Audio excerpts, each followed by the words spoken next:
नमस्कार, मैं हूं उमा पाल और आप देख रहे हैं धौलपुर जिले की जनता का सबसे लोकप्रिय चैनल फर्स्ट ट्रैक। आइए अब बढ़ते हैं खबरों की ओर।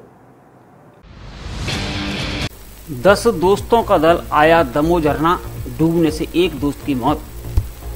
सरमतला कस्बे से करीब 10 किलोमीटर दूर स्थित दमोह झरना के कुंड में डूबने से रविवार को एक युवक की दर्दनाक मौत हो गई।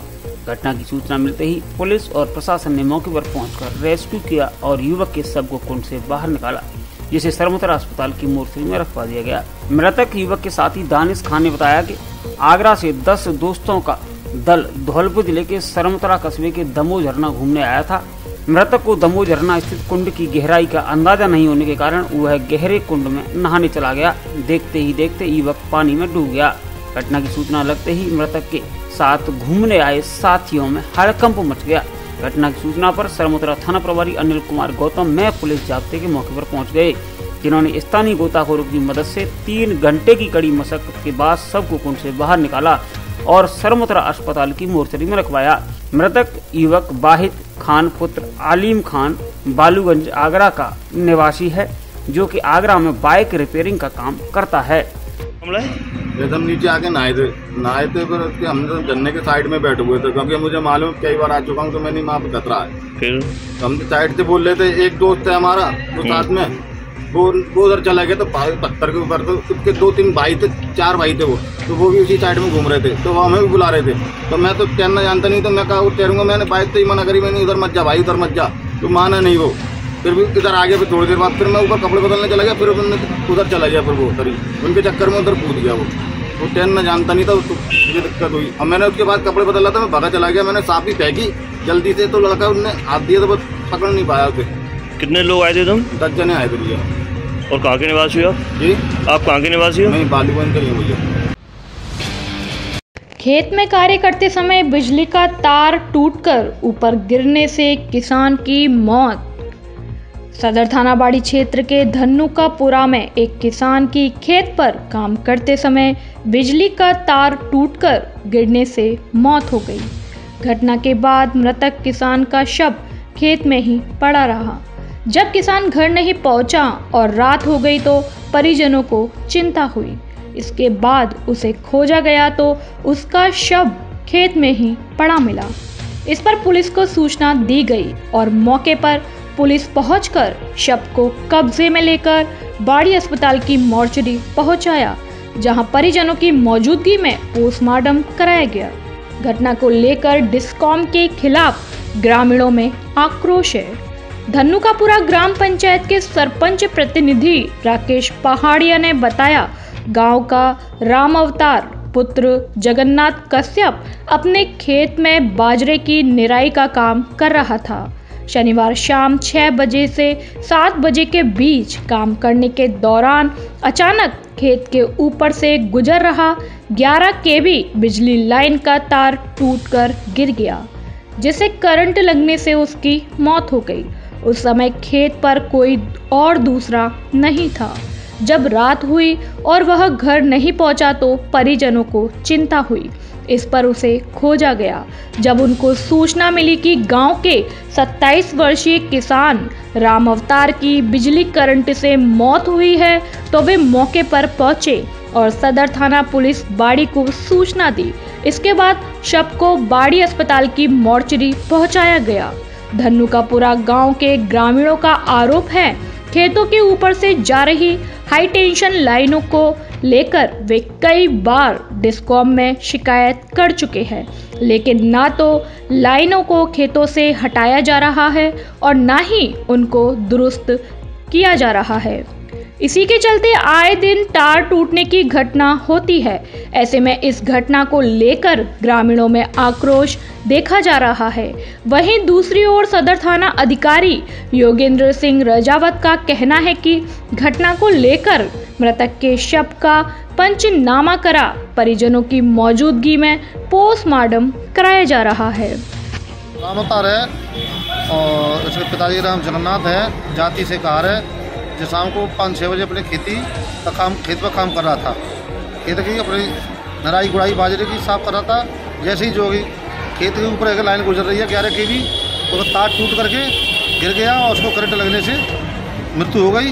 और जो है कि शाम को जब 7-8 बजे नहीं पहुँचे उन्होंने ढकोरी करी है। जब मालूम पड़ी है कि वो जब उसकी डेड बॉडी को वहाँ से उठा के लाए हैं। कई बार बिजली विभाग की वो कद्दी के तारों को सही कर दो, और जो खेत में काम करने से तार टूट कर बिजली का इसकी मृत्यु हो गई है। धौलपुर जिले के इतिहास में पहली बार ब्राह्मण वृद्धजन निशुल्क तीर्थ यात्रा चित्रकूट रवाना। धौलपुर से पहली बार ब्राह्मण समाज द्वारा समाज बंधुओं के बुजुर्ग यात्रियों के लिए निशुल्क ब्राह्मण वृद्धजन चित्रकूट धाम की तीर्थ यात्रा की रवानगी का कार्यक्रम शनिवार शाम को गंगाबाई की बगीची धौलपुर में रखा गया। कार्यक्रम के दौरान मंच पर श्री 1008 श्री पागलदास बाबा, संत शिरोमणि श्री शिवानंद महाराज जी महाराज एवं स्थानीय गंगाबाई बगीची के महंत हनुमान दास जी महाराज आशीर्वाद देने के लिए अतिथि के रूप में मंच पर मौजूद रहे। मंचासीन अतिथियों द्वारा भगवान परशुराम जी की पूजन कर कार्यक्रम का विधिवत शुभारंभ किया गया। समिति द्वारा अतिथियों का फूल मालाओं से एवं वस्त्र भेंट कर स्वागत सम्मान कर आशीर्वाद लिया गया।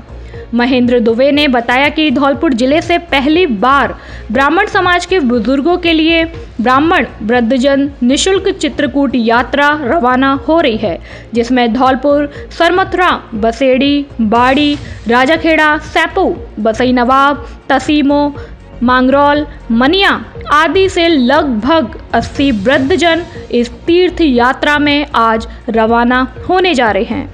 दुबे ने बताया कि यात्रा में सहयोग करने वाले भामाशाहों का सम्मान समारोह भी आयोजित किया गया। यात्रा संयोजक राजेश रावत, सह संयोजक शिव शंकर शर्मा एवं राकेश शर्मा ने सभी भामाशाहों का आभार प्रकट करते हुए आगंतुक अतिथियों को धन्यवाद दिया। इस अवसर पर सर्वे कार्य में सहयोग करने वाले हरभजन शर्मा, पीयूष शर्मा को भी सम्मानित किया गया। साथ ही आयोजन समिति के सदस्य राजेश रावत, राकेश शर्मा, शिवशंकर शर्मा, ओमेश शर्मा, पूर्व उप सरपंच देवेंद्र शर्मा, रनीश तिवारी, सतीश दुबे आदि सदस्यों का स्मृति चिन्ह भेंट कर सम्मान किया गया। कार्यक्रम का संचालन महेंद्र दुबे द्वारा किया गया। कार्यक्रम के बाद आगंतुक अतिथियों के लिए भोजन प्रसादी कर तीर्थ यात्रा को श्री 1008 श्री पागल बाबा, संत शिरोमणि शिवानंद महाराज जी, हनुमान दास जी महाराज द्वारा हरी झंडी दिखाकर रवाना किया गया।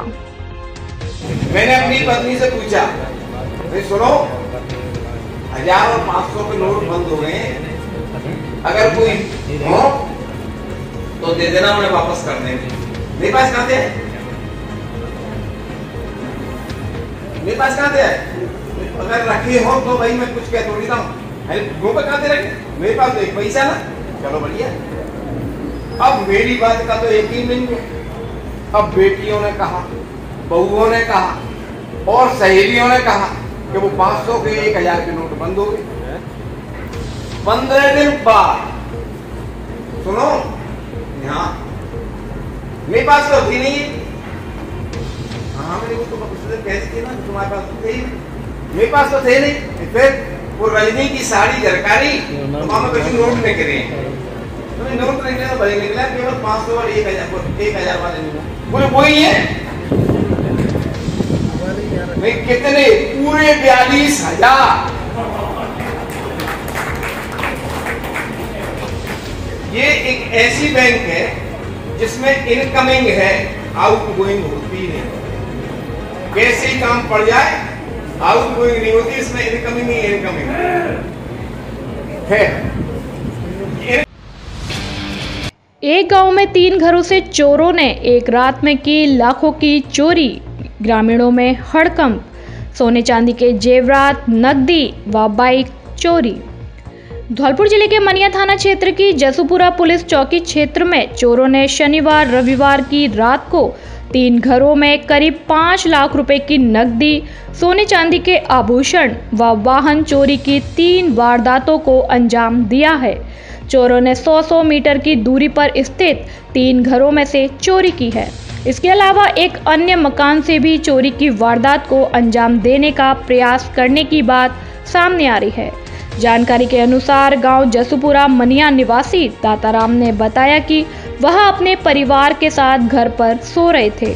अल सुबह जागे तो घर के एक कमरे में रखा सामान बिखरा मिला और घर में रखी बाइक नहीं दिखी। इस दौरान कमरे में रखी एक संदूक भी गायब मिली। घर में चोरी की वारदात का हल्ला मचाने पर स्थानीय लोग एकत्रित हो गए।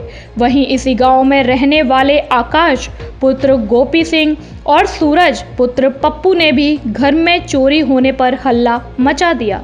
इस दौरान दाताराम के घर से चोरी की गई संदूक गांव के समीपवर्ती एक खेत में पड़ी मिली। संदूक में रखे 2 चांदी की करधनी, 500 ग्राम बजनी, 2 पायजेब, 500 ग्राम बजनी, चांदी की तोड़ियाँ, 250 ग्राम बजनी, 5 अंगूठी सोने की 2 तोला, 2 मंगलसूत्र सोने के 2 तोला, 1 तोला स्वर्ण आभूषण गायब मिले, जबकि संदूक का अन्य सामान बिखरा पड़ा मिला।